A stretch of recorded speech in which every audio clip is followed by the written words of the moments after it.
What's up, y'all? It's your boy Marcellus, Wiley, that dude. It's time to hydrate. Yup. Hydration situation. Look at this. Ooh, got my name on my glass. Boy, I spent too much money when I was young. Dumb. I ain't saying nothing. All right. So I'm in the news right now. I ain't mad at it. The only thing about when you're in the news and then you catch wind of it and you read some of the articles, the headlines, you're like, damn, say it right. Get it right. You know what I mean? And there are a few stories out there that are questioning the validity of the Kendrick Drake beef. They come at it different ways. One, they'll say, according to Marcellus Wiley, which I respect, they're trying to be journalists and say, hey, we all know if the dude telling the truth. Another thing I see, which is a lie, which is we reached out to him and they said we reached out to ESPN, we reached out to Drake, reached out to Kendrick, reached out to Marcellus. No, you didn't. No, you didn't. Text me if you did. You know what I'm saying? Don't be talking about, I called and didn't leave a voicemail. So a lot of smoke out there. And I just want to show you guys that I already told you guys a long time ago how this went down. But, I know how to drop breadcrumbs. Small enough that y'all don't get full off of them, but big enough where y'all should see them. Well, a lot of people didn't see these breadcrumbs, so let's go back to September 16th, 2016, when I was on Vlad TV. He came to ESPN when I was working there.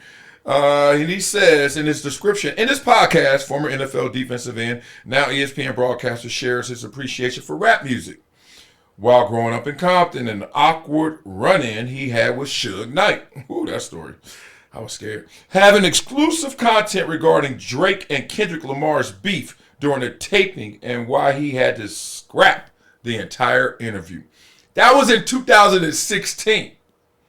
And Vlad didn't show up to my door immediately after it happened. So letting y'all know, I told y'all. And now we here. So for all those journalists out there and all of us who are interested, let's take a look at that interview and see now, like everyone's doing with Kendrick's music and Drake music. Oh, that's why you said you don't like him. I don't even like you. Remember that song on the Stars? Oh, I love that song, etc. There's so many times that Kendrick went there and Drake went there, but now they're here. So let's have a little fun and talk about this interview. Let's go through it. Oh, I'm gonna break it down now. So you talked about a situation on your show and you couldn't get into specifics, but it has something to do with the Drake and Kendrick beef. I've heard of those guys. Good rappers. So you said, all I know is there was a beef. And all I know is I was witness to where the beef would have ignited to proportions we would not have seen since Ja Rule in 50. I look lean, don't I? Maybe even Ice Cube and NWA. Like, it went there. But that was destroyed from everyone's problem. I look the same. That was destroyed, that interview. That moment was destroyed. That's all I'm going to say. But I was there and I heard the shots fired. So you had an interview with Kendrick or Drake? Look at that. So I'm so transparent, so real. But I haven't been sworn to secrecy except it was orders given from one person's camp to our company that they should not air it. Okay. So, as I've said before, and I'm going to say it again, we did the interview. We couldn't believe what we heard. More Max and I, because we are hip-hop heads. We are all in on this. Like, dog, you imagine you just got on the cover of Source magazine or something, because we are like, we knew the beef was brewing. At least we felt it because of the Control verse, because of a cipher that Kendrick did, because the way Drake just came on and went there. We were like, oh, he trying to set the tone, running down on kickoff. So that's what happened. And then Drake's camp, somebody, I'm sure, one of his ghostwriters, one of them dudes getting paid was like, hey, dog, I heard what you were saying. Not now. Or not ever. Basically, don't say that. And they went back, told the bosses, hey, get rid of it. That's how the game goes. And only that keeps me from really going all in on who it was. But I will give you the entire story and let you guess it out. Okay. Because I didn't swear to secrecy. Okay. So let's hear it. Okay, I keep saying swear to secrecy. What I'm trying to hide is that I talked to TDE. And TDE was like, all right, we heard you. Just keep it to yourself. And I was like, dog, I can't keep it to myself. I said, I won't out you. You know me, I protect the guilty. I won't out who it was. I'll just keep the suspicion going. I'll keep what I felt going into the interview with Drake, which is like, there's something going on with you and Kendrick. I'll keep that going, but I won't say it's Kendrick or Drake. Simple as that. So that was me still paying respects to TDE, and at the same time, listening to what ESPN was saying, which is like, dog, we got the tapes and we ain't showing it. All right, let's go. We're doing our interview. This is when I'm taping Sports Nation, Max Kellerman, myself, my co-host. No Michelle Beto at this time. It's just a two-man show. And sometimes we tape, sometimes we go live. To the audience, it usually always looks live, but to us, we may have done it 2 hours earlier. That's important. Now, we used to have a live studio audience in there. Y'all saw the video with Kendrick. If you haven't, check it out. Kendrick performed on our show. Drake has performed on our show. I don't know if he performed. He been on there a gang of times. Did he actually rap? I don't know. So the point being, everybody should come on there and rap on our show, like for real. We had Migos first. Man, we had Ray Shrimmer. Cats, like real dudes. I'd be like, damn, this is dope. YG been on there, all that love. So this one, we taped it. And when they say tape it, we don't like to do it because we mess up more when it's not live. When it's live, you know them bullets are real. You dodging it, right? You talking that talk. When it's taped, you like, man, I can mess up, stumble over my words, clown around. I could do it again. So I was upset already coming into it because we taped it, but not tripping because I didn't really expect Drake to go there. He did. That day, unfortunately, we were taping. So we're taping the interview, and we already know that there's something in the air that's going on between these two rappers. We already know there's a little beef there. So we're like, it's our job, like you just asked me, I'm gonna ask them, what's up with the beef? Is it real? What's cracking?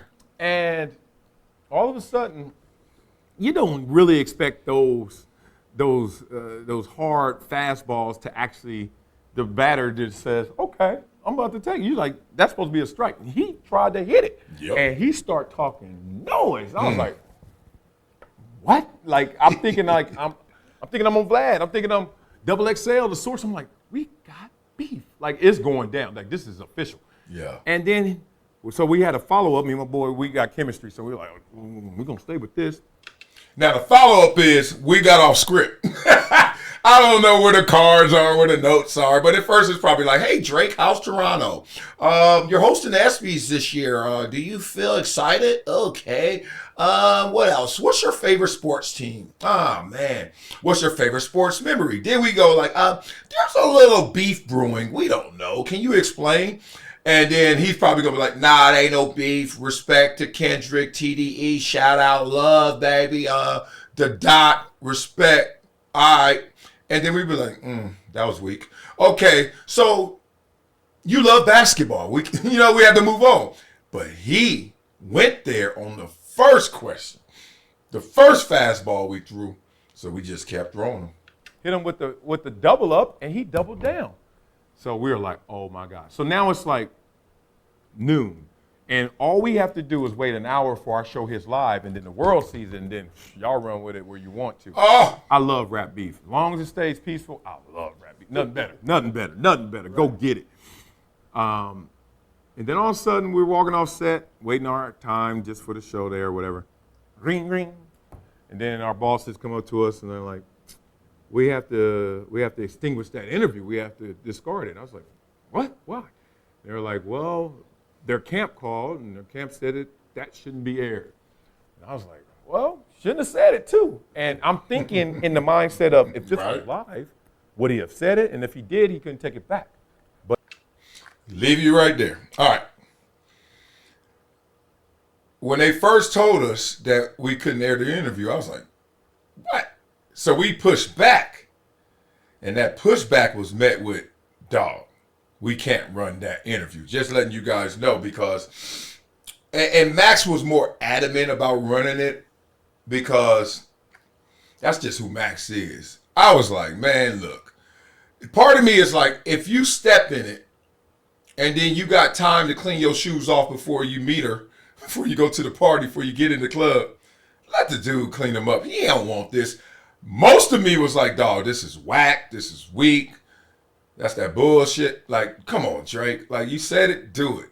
But then part of me was like, that is the business. Like, what if I were in a position where I just went there and I was like, oh, man, I shouldn't have done that. That's why you got PR team. That's why you got publicists. That's why big interviews, you bring somebody with you, and they literally are sitting there listening to every word. And sometimes you see them. They just, or they go like this. Don't answer that. Drake didn't have that, or he was on one that day. But it wasn't. So then they were like, it has to go that way. One, that's not our lane. Like, we ain't trying to break rap news. And in their minds, in the corporate mind, they thinking of Tupac and Biggie. So they're like, if anything, this might save us and save some lives. I'm like, I don't think it's going to go there, but whatever. Crazy, right? I immediately, see, this is the problem with love and rap beef. Because it's always somebody trying to impress the rapper. The entourage, the hanger-on, some fan, some fool. Like Weeknd's house got shot up, and Drake's house got shot up, right? I'm certain. I'm certain it ain't them. It's somebody trying to impress them. That's that BS, right? But, I'm from LA. I get it. So I was like, damn. I wanted to press for the interview, like put my job on the line for the interview, but at the same time, I was like, might be saving some lives here, because the way he went at Kendrick, he don't want that out. He don't want that smoke. So the moment was lost, the tape gone, and never aired. Now, the guy in me that says if I ever get fired and I ever just have no job and I can't DJ anymore, anything, I'm going to find that tape. Tell it. It's up to you. Okay. And then we're going to figure this out together. So you're saying it was either Drake or Kendrick? Oh, it was the individual. Oh, yeah. Vlad, you ain't slick. What we doing an interview for? Is it Drake or Kendrick? See, this is what we thought we were going to have to do. Like, if we really wanted some good answers from Drake, is to, like, ask the question again or paraphrase it or just act like we didn't hear you the first time so we could get more. That's a journalistic trick. I know why we sit down here talking about Drake and Kendrick. So you say it was one of those two. Now, do you know it was one of those two? Dog, I swear, and I mean it. I really mean it, Cameron. I really mean it. Dipset. I just don't lie. My grandma don't let me lie. Dog, I would not make up a Drake Kendrick beef 7 years ago. For what? Like, I woke up that day, one of my favorite rappers. You know what? I want him to beef with another one of my favorite rappers. Who should I pick? I just saw the breadcrumbs. Like, I'm not like y'all. I saw this coming. So when they come in front of me, I'm asking. That's another reason why I want sports media to beef. Because stop asking these fluffy-ass questions. You know what you want to know. Ask that. I got Drake. Oh, well? Oh, hey, what's up with you in Compton? Drake, oh, you got problems with Kendrick? Oh, you thought I was going to ask you about the Raptors? Man, you on the wrong show, bro. You better recognize. Drake or Kendrick went on your show, went ballistic against the other person. Yeah, and they both been on our show multiple times because I've seen some stories where people try to put the timeline and, was it then and then? I'm like, all I'm going to tell you is they both been on our show multiple times. Multiple times. So you do the guesswork from there. Who shot you? Bah, I shoot back. Vlad tried to catch me in that trap. I saw it. I'm like, nope, you ain't going to guess this. And see, this is out of respect to Top. This is out of respect to TDE. This is out of respect to Compton. This is out of respect to the beef. Like, if y'all going to do it, I'm not going to, imagine somebody ready to fight and you push them. You don't push them into the fight. You just sit there, crowd around the flagpole, and wait. I ain't pushing Kendrick into no beef. I ain't pushing Drake into no beef. That's why part of me didn't even trip on the video not coming out. I'm like, it sounds like he ain't ready to fight yet, right? But the problem is he let Kendrick just get 10 years of ammo from 2014 to now. Ammo.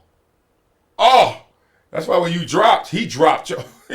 Plymouth Rock didn't land on him. He landed on Plymouth Rock. But the interesting thing about the Drake and Kendrick beef is they never really went at each other. There was like this Kendrick BT freestyle that kind of like, there was this control verse. The control verse was the King of New York line, right? There's never a Drake Meek Mill all out between these two. Well, one, I think I read an interview that said that Drake was like, his biggest diss to Kendrick was just like, what's album 2 going to sound like? Like, I liked album 1, good, or are you going to back that up?